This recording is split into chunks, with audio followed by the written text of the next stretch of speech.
morning. This is Tampa Home Talk, and welcome into this amazing Friday morning. It's starting to get super hot outside, and that'll tie right on into our guest for the hour. I'm going to introduce him really quick, Mr. Darwin Encarnacion. Very good. Did I get it right? You did. You did excellent. He is with Dynamic Heating and Cooling, of course, joined with one of my counterparts today, Mr. Leo Kane. Woot, woot, woot. Leo Kane, Barrel Engineering and Inspection in the house with perfectly laid out statistics. We're getting the tape here because they keep moving and it's driving Leo crazy. All right, so we're going to, as always, the feedback we're getting from our listeners is you guys really like to get the stats and the information every Friday morning. So we are going to run through this. I don't think we fixed the Facebook Live thing, so we're going to go ahead and go live on my phone, which will be fun because everything's backwards when we do that. Or I guess I could try to flip it around. So, all right. So what do you think, Leo, about these stats and these numbers? Like, what do you think? I'm confused. It's like we have 1,800 pending listings. That like the amount of pendings keeps going up and up and up. So we've gone from 2 weeks ago, if you look at the pending listings, we have about 1,600. And now we're closer to 1,850. So pendings keeps going up and up. So are they having trouble closing these deals? I look at these numbers every day. Yeah. And I think you're going to see at least 95% of those close. Well, of course. But it's just taking a long time. No, it's not. We've seen some fall through from people that were either furloughed during this or lost their job. There was some of that, but there's still people qualified. And what we're seeing is, like I talked to a lady yesterday. She's a nurse. The husband he worked for a local BMW dealer, and he was part of the internet sales department, got laid off or furloughed, or actually they closed the whole department is how it went. And so one of them is still employed, and so they're going to qualify based on her income. And I guess what's still confusing me though is solds are rising, new listings are rising, but pendings are rising faster because pendings you got to look back a week and see new listings a week ago or 2 weeks ago. The pending number is just huge. So I'll tell you what I see is going on right now in the market. Just in this week alone, I probably should keep count so that we can talk about it on the air. But just myself and our team, we got about 25 to 30 new buyers just this week that are relocating from New York, D.C., Alabama, Ohio, every day. That orange say safe distance high five virtual. Yeah. Anyway, we're seeing them move here in record numbers. Look, have you noticed the balloons, Leo? Oh yeah, the balloons. The white ones represent buyers. I thought you told me last week that so she has balloons on the wall behind Mimi, who's our radio tech. The red balloons and the white balloons all have prizes in them, and you get to pop a balloon when you set an appointment with a client, consultation. Yep. And so last week we had talked about it where the better prizes were in the red balloons, but sellers. People are going crazy on the white balloons. Again, active listings for the week, 1,132. Pendings for the week, 1,836. Yeah, I mean, our new listings are on the rise. I like to see that. Our price decreases are decreasing. Our off the markets are decreasing. It looks like we're coming into our normal summer month cycle. Yeah. I mean, look at that. I need to pull the number really for last year. That's what I should do. Yeah, it'd be interesting, but I think we're up over last year. I don't remember numbers this strong last year, 1,100. We weren't tracking them as closely as we are now. I know you guys do it at a distance, but we're like literally looking at these every day. But I'm Rain Man when it comes to numbers. I'm like, I've got photographic memory on numbers. Just don't ask me to get a shopping list together. I'll forget half of it. But numbers, on the other hand, I'm all over, and I'm loving to see these over 1,100 new listings. This is awesome. This means that our real estate economy is still going strong. Yeah. I think, we need the number of new listings really to rise because if you remember, have been at a 2-month absorption rate forever. And looking at 1,800 pending sales compared to 1,100 new listings, that number is going to drop.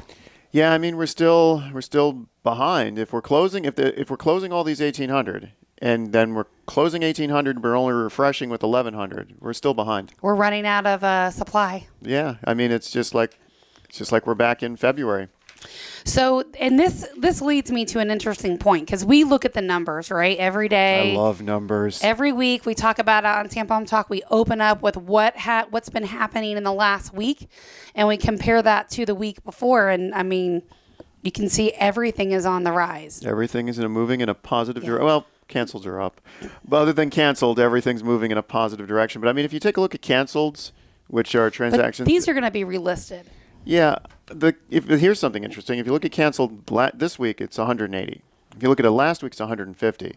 If you look at it 3 weeks ago, before all these restrictions were lifted, we were almost at 300. Well, because people didn't know what to expect. Yeah, canceleds are half of what they were 2 weeks ago. So this is a snapshot of May and what's been happening. And I got this particular buyer, and this is not even counted in the relocations, right, that I've been talking about. But this particular buyer has a company over in the Orlando area and, runs a full business there and is looking to buy. So got a divorce in an apartment, was going to buy in that area. Orlando's really expensive. If you've never priced it out, it's expensive for a very average priced home. And I thought you were going to say for a very average community. Yeah, well, either or. In any case, when you compare that to here, and the buyer's looking to spend $500,000 to $600,000, he's like, well, why shouldn't I just buy a waterfront?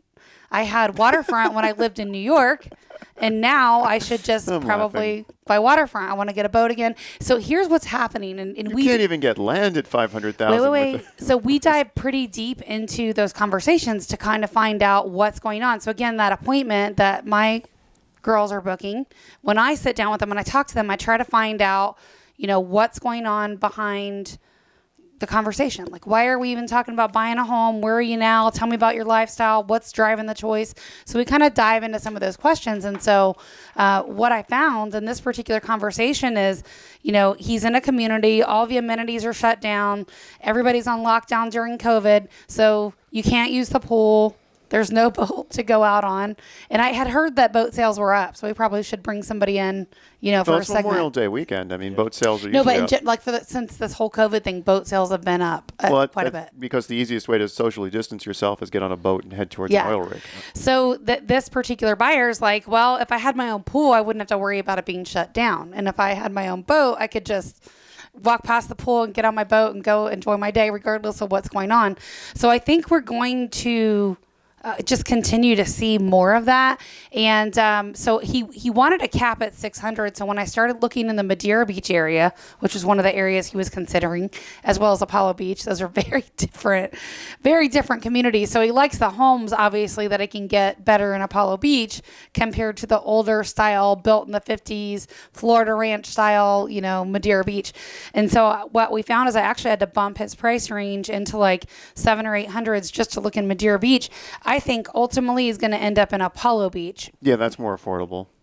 Yeah, because he wants access to the water, which you can get there. And he wants to be surrounded by 55 and up. No, he wants the nicer, newer style type home. So that's pretty much what it is. So I'm going to read a couple of his questions here on the air. Maybe I'll let you do it, Leo, and then I'll answer them. And his questions were so in depth that we had a hard time connecting on the phone. And I'm like, I'm not just going to type this in an email. For one, it's going to be too long. For two, if you have a personality like mine, I'm going to gloss past the email. So for three, I'm just going to... These are all number answers. Yeah. Awesome. I'm going to put a video together to answer all of this guy's questions. So I did. And the interesting thing is he said, I've got an attention span like a squirrel. Mm-hmm. So he usually said he would not stay attentive to anything for more than a minute. My video was about 15 minutes long that I sent him, which is why my voice is always like this Friday morning. But anyway, I said, well, did you watch the whole video? And he said, yeah, I did. So that tells me I answered his questions in a way that he was engaged. Yeah, very engaged enough to watch the whole thing. Nice. So why don't you ask the first questions and we'll answer it when we come back after the break. Well, how long have you been a full? Oh, the one that's circled. Yeah, so he's asking some other questions like how long you been a buyer's agent, Yeah. how well do you know the area? I'm like, our intro covered that. Well, my answer to that is we're very high 50-50 mix. When I work with buyers, I use a showing assistant, so a lot of times they're the first line that's in there. I do have clients that say, hey, I've narrowed it down to this one. Can you come back and look at it with me? Naturally, I'm going to see things that your inspection will uncover. Yep. Just because I've been doing it for a long time. I think we should I don't even want to ask the question with like 20 seconds left. Ask it, and we're going to answer and come back. The Madeira Beach properties seem to be priced a lot higher than Apollo Beach area. Would you like to get your perspective on the differences in the market dynamics between them? Yep. So we'll talk about that. That's kind of a general question that people living in the area may be able to answer, but the questions actually get better, don't they, Leah? They do. And I can answer the question about Madeira Beach. All right. We'll be back in just a moment. Stick around. Well, good morning. Welcome back. This is Leo Kane with Barrel Engineering and Inspection, and I believe we have a caller on the air, don't we? We do. I think we have Gary the Mover. Welcome to the show. What you got for us this morning? Hey, good morning. How's it going? I've got a regular house on a big piece of property off of Gandy Boulevard in St. Petersburg, near the 11 acres that's on the water. And I've been holding off selling it, thinking that when that 11 acres goes development, my property will be worth more. Am I correct in that assumption? It could. It's a loaded question. There's a lot of dynamics that go into that. Everything from the propensity to rezone commercial to the buyer that buys your land. What are they going to use it for? There's a whole bunch of layers in that question. Yeah, I would agree with the layering of the question. It depends. And also, if you have a development going in on those 11 acres, that could be 5 to 10 years in the future before it's actually completed. So you could see a decrease in the short term because no one wants to live near a construction zone. What we would do is we usually like to start with, where are you now and what's the end goal? Is the end goal to flip this property for a profit? Are you looking to put it into something else? Like, what's the big goal with it? Well, of course, I'd like to get the money out of it, but at the same time, I don't want to be that guy that says, gosh, look what I could have gotten 10 years from now. So I could sit on this for 10 years. I'm okay with that. And the property itself is big enough. It's about 160 by 120 that zoning-wise, maybe 3 homes could go in there or 1 big home could go in there. It's right on Gandy? It's real close to Gandy, yes. Oh, I thought you said it was right on Gandy. Yeah, I mean, a good... Not right. No, it's not. It's not right on Gandy. I don't think commercial is the way that would ever go. It's a little bit off of Gandy and a development. I mean, I kind of like the idea of a neighborhood. Slowly putting 3 houses on the properties and selling each house. Maybe put one lot up for sale on one of those. You get to design your own house type things. So you get the buyer lined up, you get the money for the down payment, you build a house, then move on to the next lot. That actually is happening on my street right now. One of the things we do, like when I see things sometimes that you guys won't even see, just because I've been doing this for so long, that I look at what appraisers would call the highest and best use of the property. Okay, so its current use doesn't necessarily mean that that's the property's highest and best use. And, it's real easy to look at it, Gary, and say, oh, I should. Like, you can shit all over yourself. And really, it doesn't... Is that a dump button? You shit all over yourself? I mean, it's a saying, right? Like, you can shit on yourself. But the point is, what's your goal right now? Like, is it to put that... Is it being rented now? Is it to put that... if you sold it, what would you do with the money? Those are kind of like the bigger questions that we get into when we have a consultation with you. And from there, based on your answers, we craft a very specific plan around your needs and what you've told me is important to you when you're looking to sell it. Thank you. I appreciate it. I actually sorry, Gary. Can I ask a second question? Go ahead. I spoke to somebody about a REIT, a real estate investment trust, selling it to that, and then I wouldn't have that tax liability of having to reinvest that money. Is that something that's done a lot with residential properties? It's an investment property now? Right now, I am renting it out. So, I mean, the only way to avoid, are you talking about capital gain taxes? Correct. The only way to avoid capital gain taxes is to sell it through a 1031. It doesn't matter whether you sell it to a REIT or not. You got to sell it through a 1031 to avoid those taxes. A 1031. Yep. Okay. Yeah, it's basically selling your property to buy other property. Correct. Yeah.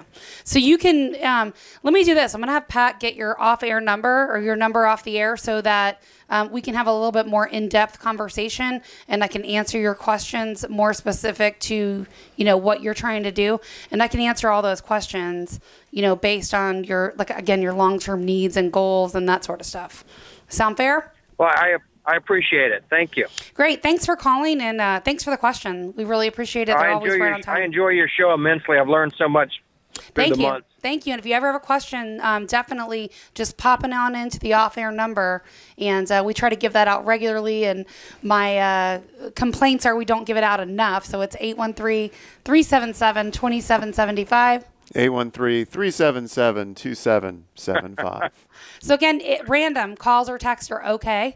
And I'll stick around and talk to Pat, George, Gary, and we will get your information and I'll call you back after the show. Thank you so much. You're welcome.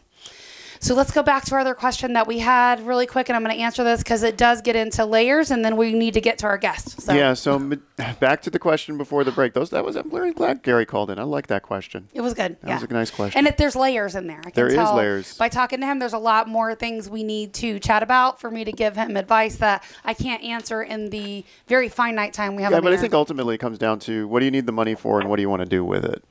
Yeah. And that's the ultimate. I mean, if you can just sit on it for 10 years because you don't really need the money or you don't really know what you're going to do with the money, Well, I mean, here's the thing. Sometimes people have their own ideas on what they think they want to do or they think is a good plan, but it's the questions that we ask when we guide them through the process that ultimately helps them discover, what could be a better solution.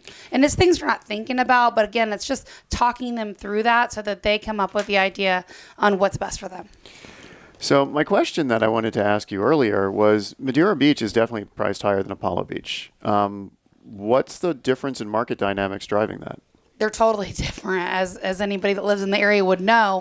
Madeira Beach is more of a seasoned area, right? It's been around since the 40s, 50s. I mean, people have been building homes and having a second Florida home there for years.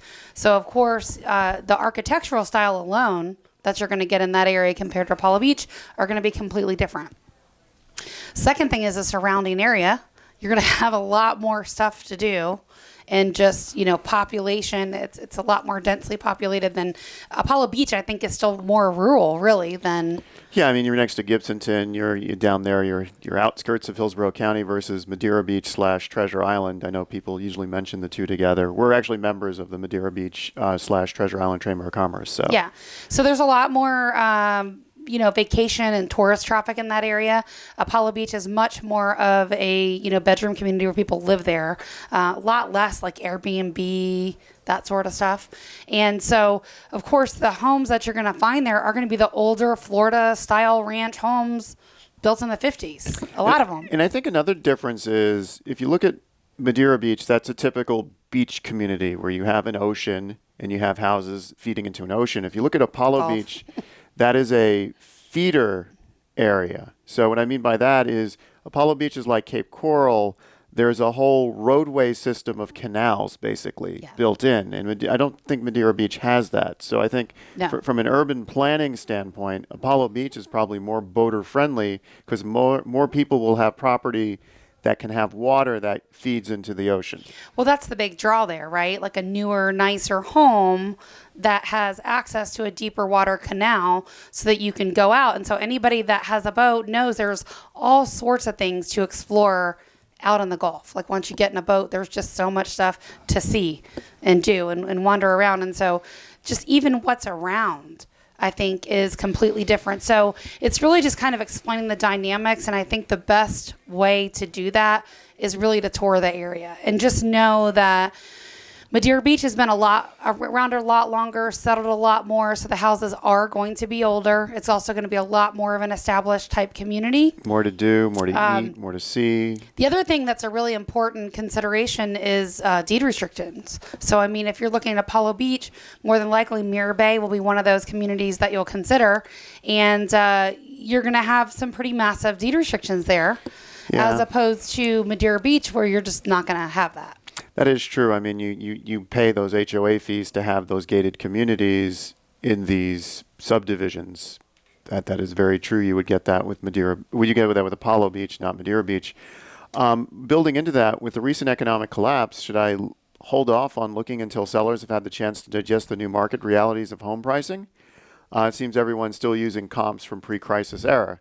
So what's your first thought and opinion? And I kind of laugh, right, when I look at that because we follow these numbers so closely. I kind of felt stupid for asking that question too. No, that was a question. It I know. wasn't your question. I felt stupid for saying that right after we did the market recap and talking about the rebound. But you got to understand, not everyone's listening to the show, so they don't know the reality of the numbers. These are facts that we're delivering. Definitely.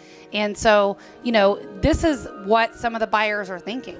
Yeah, I mean, it's just, I thought we were going to see a harder hit than we actually did with the market in the real estate. I mean, I love the new perspective of a lot more companies are shifting towards work at home, and these people are like, I could live anywhere, and that's actually helping with the increase in demand for here in Tampa. Yeah.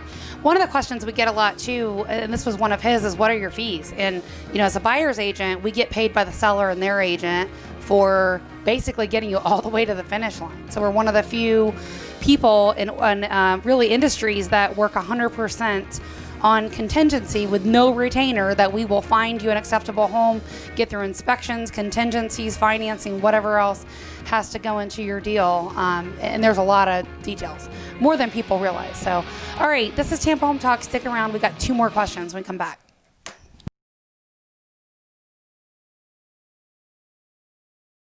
And welcome back to Tampa Home Talk. This is Adam Talley with Talley Insurance. Happy to finally be here and beat the traffic.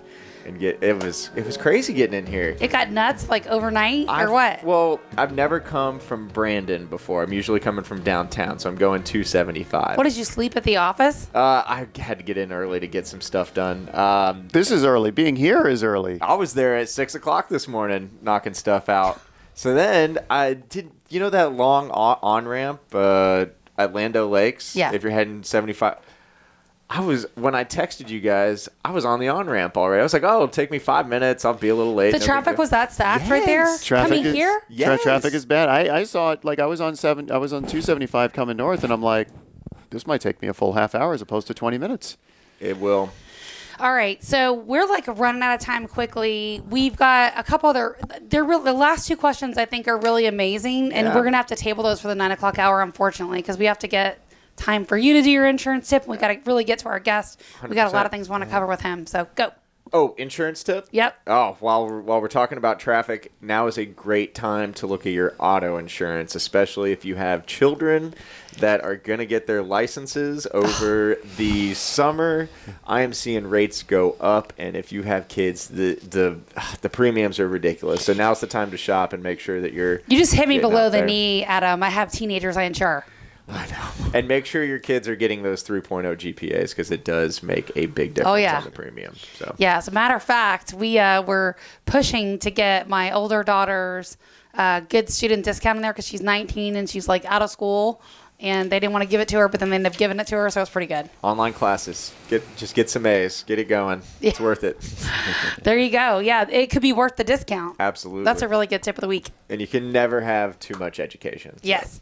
So, Darwin, we've occupied so much of our hour with real estate stuff. Did we entertain you? You did. It was very entertaining, very informing. It was awesome. So, real quick, before I forget, Gary, Pat was trying to pick you back up, and he could not. So either call the studio back and connect with Pat to give him your info, and he'll pass it on to me, or you can just text your info to 813-377-2775, or you can call Mimi. We'll pick you up, 813-377-2775. Again, that's our off-air number, 813-377-2775.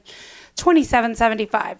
So Darwin, Yes. this is the time where have you started to see like a spike of people calling you because stuff's not working? Because I told you right when you were here, I'm like, how ironic that we have an AC guy in the house, because I know one of my units in the office is on the fritz, and last night for whatever reason it was 80 degrees in my house. Yeah. Well, I will tell you this. It's been the COVID has really kept the residential and just we've been slammed just because everybody's working from home. And all of a sudden they're realizing, hey, my AC isn't working that good in the middle of the afternoon, because normally they've been in their office or whatever. So Florida's it's relentless with the heat, and it's just been particularly with the last 4-6 weeks with this, everybody working from home and staying home. It's been we've been busy. So now, yeah. Is it take you a while usually to like get to somebody in those really busy, crazy months? We try to get everybody, with that day.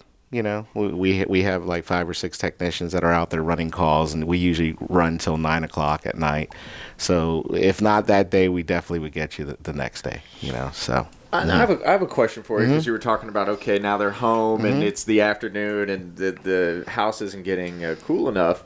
I've seen like an uptick in homes that have 2 AC units. So at what square footage are you saying, hey, maybe you need a separate one? I mean, I know for my parents, my mom likes it super cold. So right. if they just had one for the master and then one for everything else, she'd be really happy. But what do you see mostly? Yeah, That's a good question. Usually 2,500 is the limit for one unit.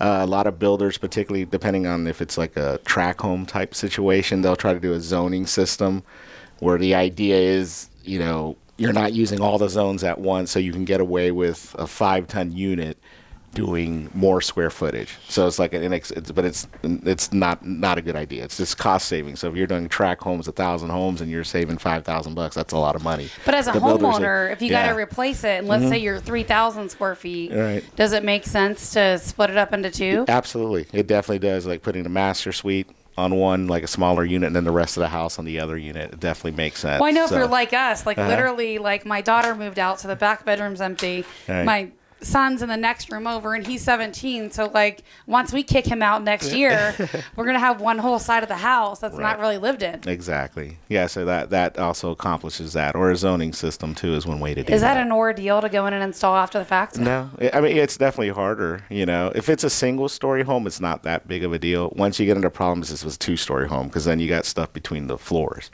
And but if it's a single-story home, normally Florida has plenty of room in the attic space to do what you have to do. But definitely, it's more expensive. So what are some things that your AC needs that you see people often neglect? The Filters. main Filters. Yeah, the main thing is the filters, and particularly the outside units, the newer systems, the new refrigerant, the head pressure is a lot higher.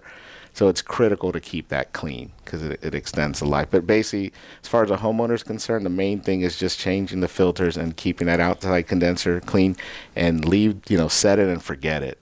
That's the number one thing that we don't play with just it all don't the time. touch it out there, right? The number one thing we recommend for our people that are leasing out properties, and so hear this, and you have an AC guy actually telling you the same thing. We recommend that either the owner or the property manager go have the filters changed every month.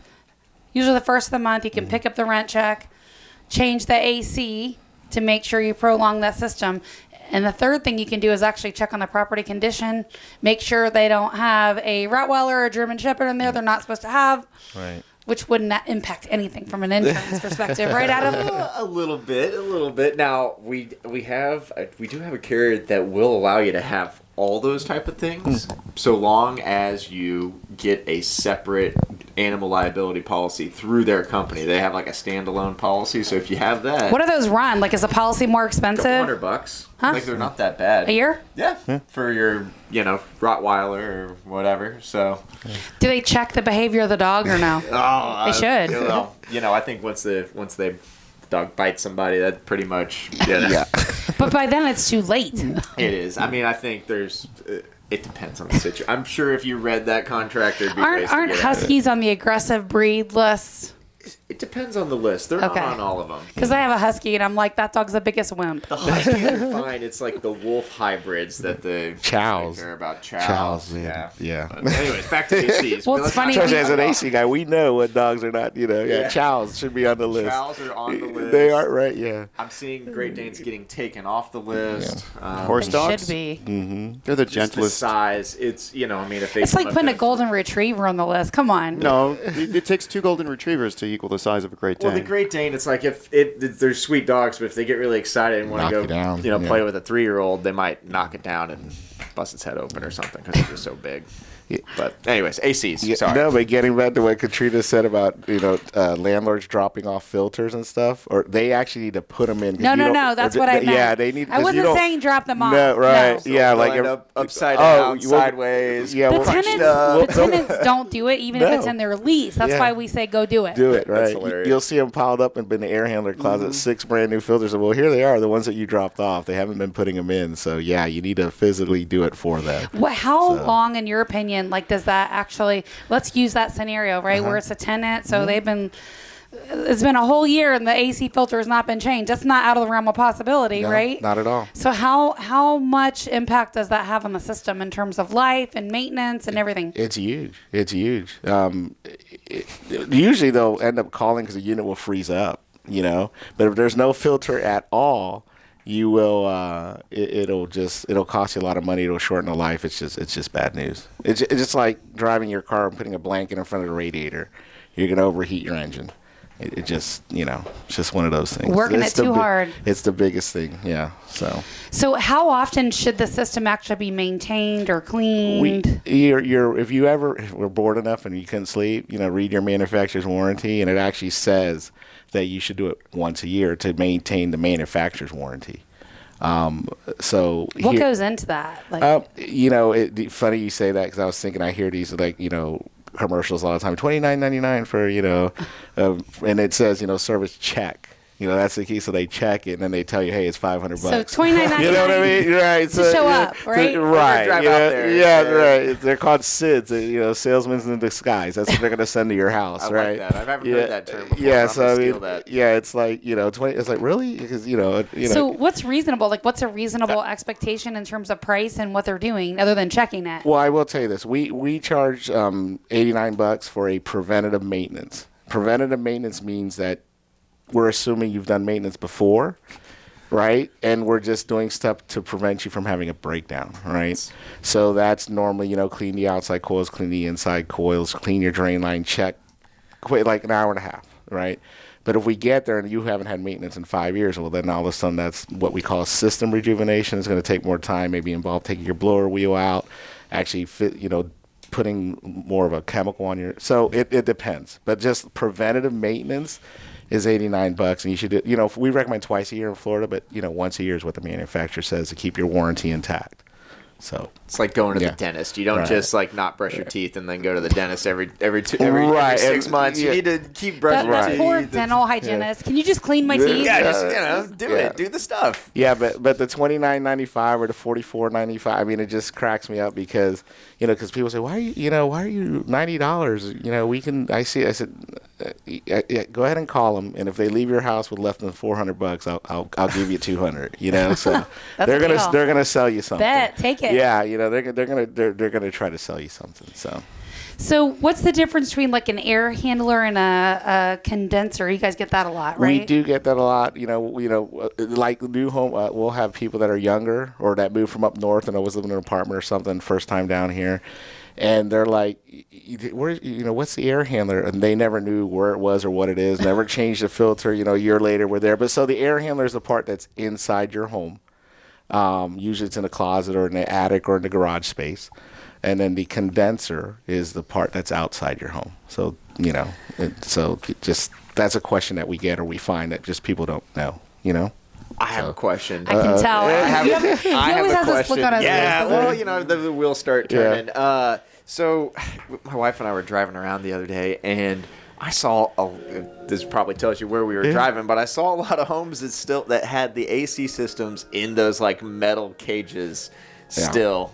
Do you see that a lot still, or is that just more of a we don't want it growing legs and walking away type of thing? Yeah, back, what was it, 2015, 14, when the copper was through the roof? That was around the time the housing market was 2010 collapsing. and 11. Yeah, was that when it went? Yeah, because the houses were empty and people were stealing them and then salvaging them for copper. Right. Copper was like almost $3 a pound, and people, so it depends on the area, of course, but that type of thing is pretty. And now they changed it where you had to be an air conditioning business to take the copper in to get money. Thank God, because I would see people literally rip stuff out of the walls and do so much damage for probably $20 worth of materials. Right. It's crazy. Yeah, all right. Tampa Home Talk, our off-air number, 813-377-2775. 813-377-2775. We'll be back in a minute. Well, good morning. Welcome back. Leo Kane here with Barrel Engineering and Inspection. We're chatting it up on this hot day with a cool guy. Okay, that was good. That was good. All right. You can be the funny one and the smart one. I'm not allowed to be the funny one. I'll be the late one.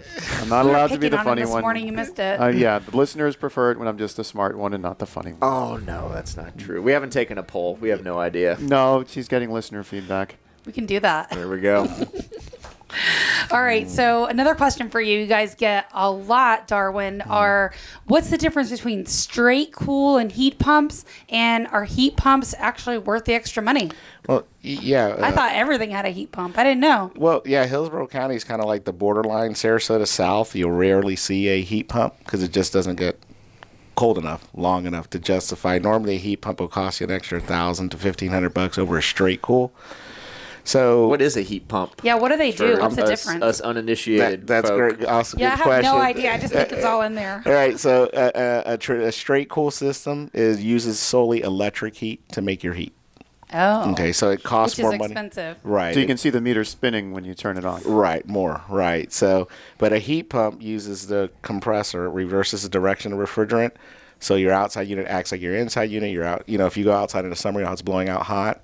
Well, then your air handler will blow out hot because the gas is going to a different direction. But anyway, so that's the difference. And a heat pump does have a backup electric heater in it because heat pumps don't work well below when you need it when it's below 40 degrees. So you end up using your electric heat anyway. So I don't even turn the heater on in my house. Ever. That's most people just do it like those 4 or 5 days a year where you have to knock the chill off in the morning. Yeah. So that's why, depending on how you use it, when you're changing it out, if you want to save the money to go to a straight cool. It's $1,000 difference? Yeah, it's like $1,000 to $1,500 that difference. Is good to know. Yeah, that's a lot of money. I mean, it'll take you a while to, so that's why we get people. The only thing you got to be careful of is that the air handlers, they'll run a smaller wire gauge to it because it has a smaller heat in a heat pump. Mm-hmm. So you might have to upgrade the wire size, which would take away some of your savings. How much? When is it not worth it?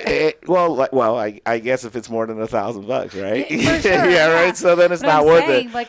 What's the cost like? Is it $500-$600 and now you're only saving $400? We contract with electricians because we can't do that. It's not within our scope. But yeah, it's usually somewhere between $300 to $700 for them to come and do that. It's going to cost you $500 to get the electrician out there. That's what I mean. Yeah, for the electrician part, right? Should have been an electrician. Yeah, right. So, listen, they're not cheap, but do you want to take their risk? It's not a hobby. Like, you ever gotten zapped? Oh no, I'm not taking the risk. I could barely build a birdhouse if I had to. Let me tell you, my husband is I don't do it at all, but my husband's so petrified of electricity. Like, he would turn the electric off to the city if he could, just to do anything in the house. Yeah, I'm like capable enough to change like an outlet cover. Basically, not like do anything on the inside, but I can change the cover. The little plastic piece. I can do. I'm okay with that, but that's still a little too close. You haven't taken your home and taken some of the switches and turned them into dimmers? No. It's like a standard home ownership thing. I don't see Adam doing that. No, that's not my. If when my father-in-law comes to town, he's a civil engineer. He can do that. There you go. Yeah. I still remember the time I had a house party one time, and the next day a couple of my guests showed up and installed dimmer switches on some of my lights. It's What? like, for future parties, you need to dim these lights. You're freaking. You're a nerd when your friends change out your switches in your house. I don't know if my friends care enough to do that, or would. They're probably like me. They'd have to call somebody too, so they wouldn't know what to do. I was very appreciative. That's pretty funny, really. They just showed up, and then they're like, "Oh, you're here to help clean?" They're like, "No, we're here to change your light switches." I'm like, "Okay." Hey, They're like, it was I like daylight that. in here, and we didn't like it. They must have been electrical engineers, right? Probably. Yeah, Probably. I'm not complaining. Yeah. So the air purification systems. Yes. Do these help with like odors or bacteria or mold? And it would be good to know, like, is it the same as the UV? Or are they different? Yeah, that's a good, and yes to all those questions. Okay, so break it down. Yeah, depending which one you get. The one that we do is we do the Air Night, which is it's a combination. It kills bacteria, mold, and viruses in the air and also on surfaces. They use it commercially. It's basically it's a UV light, and there's like a metal plate that it reacts and makes oxidizers, and it works really well. So it's a combination. It does odors, bacteria. A lot of times they'll sell like the UV stick that goes in your air handler, and that only kills whatever the light comes in contact with. So it's just the a UV purification light. system's better? It's actually active. It actually moves in the air. And if you type in Air Night with a K, Night, and YouTube, there's a video that explains exactly how it works. We are, selling a lot of those right now with the COVID, because people, we send them to the video. It shows them how it works. It kills stuff on surfaces in the air. So it would it's kill really the good. COVID? Like, have they proven that, or they think it might, or what? They did it with the SARS and MRSA. Okay. And bird flu. This is new, obviously, so I'm assuming they're going to be doing testing. So we can't say that They don't know yet. Right. It's probably too early to tell. Right, if it does or not. But it's definitely a good idea to have. So if you have pets, is that the best thing to have for your house? Yeah, because it does. And the other thing it does is it ionizes the particles, of dust and dander in your house, so they stick together, right? So it makes it either fall to the ground out of your breathing space, or make it heavier or bigger so your air filter picks it up so it doesn't put it back in the air. So yeah, there's definitely a lot of benefits to it. I know you've got a comment on the dynamics and how that works. Yeah. Really, Leo? No, really. Tell me, Leo, what's your dynamics? Which, I'm dynamic heating and cooling, so I'm interested to hear. What? He's like who's the Bill Nye the Science Guy? Like, yeah, that's Leo. Mm-hmm. Yeah, I'm just taking pictures so I can send it. Yeah, you can keep You got a cheat sheet over there, don't you? Yeah. Well, this looks like a flux capacitor from Back to the Future. So Yeah, they actually use this similar technology like on the space stations and stuff like that. That's how they purify the air. So yeah, it actually does work, because I noticed, like, with my daughter, particularly when she was young, had bad allergies, and when I installed it, I noticed a difference with her in the morning. Even mold growth, like if you have Okay, I in your have bathroom. horrible allergies. I'm just saying. Yeah, You hear my voice, and mold is at the top of the list. Not that I have mold in the house, but I'm Right. allergic to everything outside. Yeah. So Yeah. What it does is, because it ionizes the particles and makes them stick together, positive and negative, right? It drops it out. You'll actually notice the first month you have this, you'll be dusting more in your house.